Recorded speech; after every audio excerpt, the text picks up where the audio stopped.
Ventilation systems are designed to ensure a pleasant indoor climate. However, the air volumes that are moved in large buildings are also a cost factor. Efficient operation of ventilation systems therefore also involves controlling the volume flows of individual ducts. Today I would like to show you how easy it is to do this with the Wöhler DC 410 flow. In this ventilation system, the aim is to determine the partial volume flow in this line. To do this, I use the Wöhler DC 410 flow with the telescopic flow probe.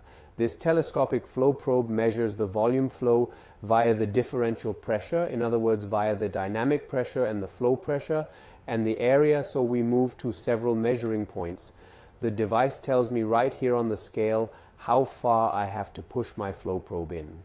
Of course, the whole thing is also temperature compensated so that I can read off not only the operating volume flow, but also the standard volume flow from the result afterwards. And I have already set the device so far that we have a signal to noise ratio of 0.5 meter, so from the last bend.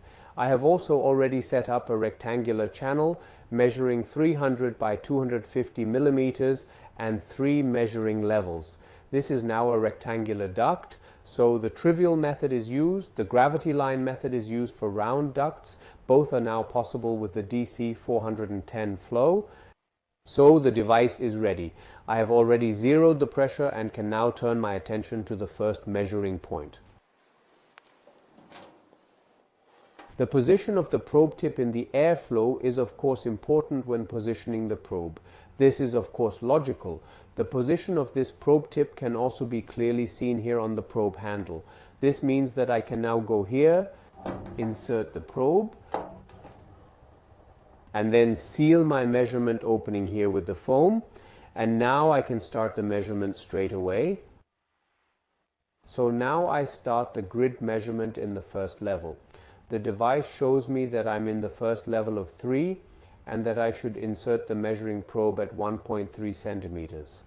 I now set this on the scale, 1.3 centimeters, and then I wait for the volume flow to become stable. And as soon as the value is stable, I can adopt it. Then I should insert 3.8 centimeters. I set that too. And here you have to wait a short time as well to ensure that there is a stable volume flow, which I can then adopt again. It is therefore very important that you then set up the whole thing as the measuring device suggests. I then go through all the measurement levels, and at the end we can take a look at the result. To do this, I go to Evaluation and can read off the measurement result directly, so I can see that we have an operating volume flow of 1,190.8 cubic meters per hour.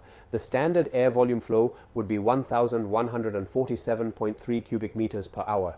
I can then print out this result with the Wöhler thermal fast printer or transfer it to the software via the USB interface. Now all I have to do is compare the actual volume flow with the target volume flow, and then I can make the necessary readjustments.